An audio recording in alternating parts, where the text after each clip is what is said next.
Hello everyone, welcome to this challenge zoology notes. आज मैं आपको बताऊंगी modification of food in Mollusca के बारे में। मतलब फाइलम मोलस्का में हम लोग को फूड का मॉडिफिकेशन पढ़ना है।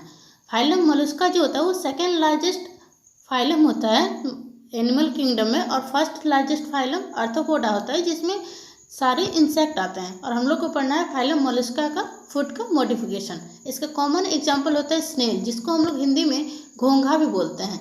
तो चलिए जानते हैं modification of food in Mollusca के बारे में। First introduction.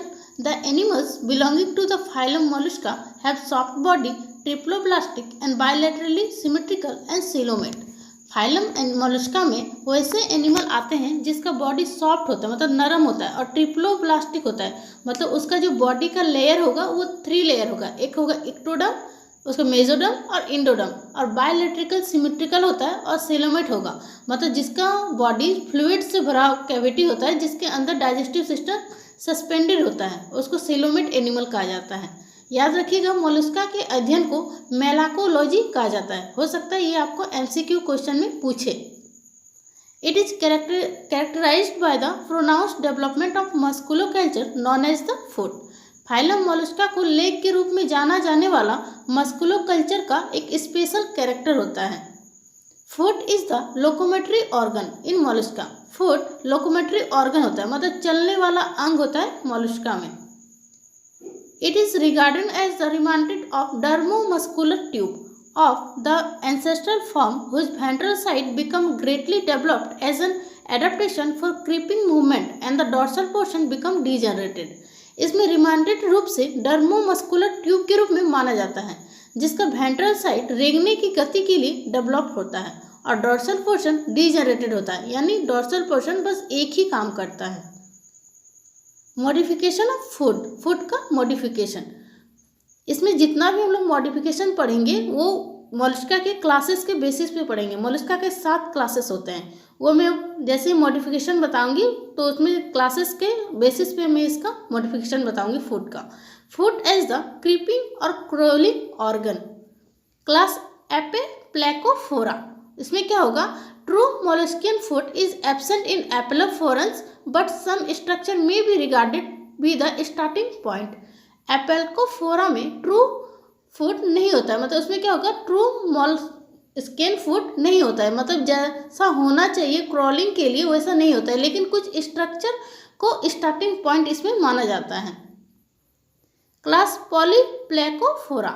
In Polyplacophora the foot of chiton is broad, muscular and flattened that extend the ventral surface of the body. Polyplacophora में कीटोन का लेग चौड़ा और पेशी और चपटा होता है, जो बॉडी के पूरा डोर्सल सरफेस को फैलाता है। The foot help to creep और glide on the rocky substratum by the waves of muscular activity which is lubricated in mucus gland. Foot जो होता है वो मस्कुलर कैविटी के वेव्स द्वारा चट्टान के बेसिस पर रेंगने या क्या बोलते हैं उसको सरकने के लिए हेल्प करता है उसका फुट। क्लास पॉलीकोफोरा में इसका मैं फिगर दिखा देता हूँ, आप वो बना लीजिएगा एग्जाम में। ये फिगर क्लास पॉलीकोफेरा के फुट का फिगर शो कर रहा है आपको। आपको जितना भी मैं फिगर दिखाऊंगी वो फिगर आपको एग्जाम में बनाना होगा, ताकि आपको ज़्यादा थ्योरी लिखने की जरूरत ना पड़े और इसमें आपको टाइम भी बचेगा। Class Monoplacophora. In Neopilina and यूना the foot is centrally placed, broad flattened and almost circular in outline. The foot help to creeping by muscular movement. इसका जो नियोप्लेना और वेमा सब फाइलम में आते हैं, इसका लेग सेंटर में होता है और जो दिखने में चौड़ा और चपटा और लगभग गोलाकार होता है, जो मस्कुलर एक्टिविटी में रेंगने में काम करता है, या फिर आप बोल सकते हैं ये हेल्प करता है मस्कुलर एक्टिविटी में। Class Gastropoda. In most gastropods, the foot is an elongated, flat, creeping sole that certain numerous mucus-producing gland. ज़्यादातर गैस्ट्रोपोड में एक ही लेग रेंगने वाला होता है, जिसमें कई म्यूकस प्रोड्यूसिंग करने वाली ग्लैंड होती है। इसका मैं फिगर दिखा देती हूँ, आप स्क्रीनशॉट ले लीजिएगा।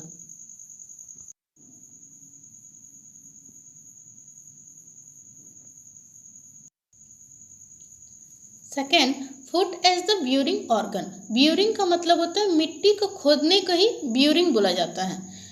Class Scaphopoda. The foot of Scaphopoda is adapted rowing habit in sand and the co-foot is buried into sand and lateral the foot. Epidermal lobes assist in burying. इसमें क्या होगा, स्कैफोपोडा का लेग रेत में ब्यूरिंग के लिए परफेक्ट है और इसका लेटरल लेग रेत में धंस जाता है और वेंट्रल लेग जो होता है वो एपिडेरियल लोब दफनाने में हेल्प करता है।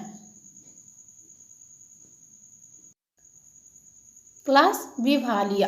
In Anodonta and Unio, the foot is triangular and pulp-share-like. The foot can perform the effective burying organ in addition to acting as a creeping organ. Class Scaphopoda के foot का मैं figure दिखा देती हूँ, आप screenshot ले लीजिएगा।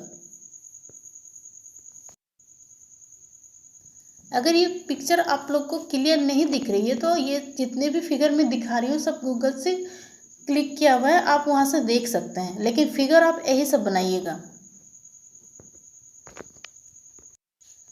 Class विभालिया। In Anodonta and Unio, the foot is triangular and pulp-share-like. The foot can perform the effective burying organ in addition to acting as a creeping organ. सब क्लास एनोडा और यूनियो में foot triangular और pulp share जैसे होता है। इसका foot रेंगने के साथ साथ क्रीपिंग ऑर्गन का भी काम करता है। Foot as a looping organ. In Pedipes the propodium of the foot is sharply marked off from the rest by groove and help in looping movement. इसमें पेडिपेडस में पैर के प्रोपेडियम को एक खांचे द्वारा बाकी हिस्सों से तेजी से मार्क किया जाता है जो लूपिंग मूवमेंट के लिए हेल्प करता है।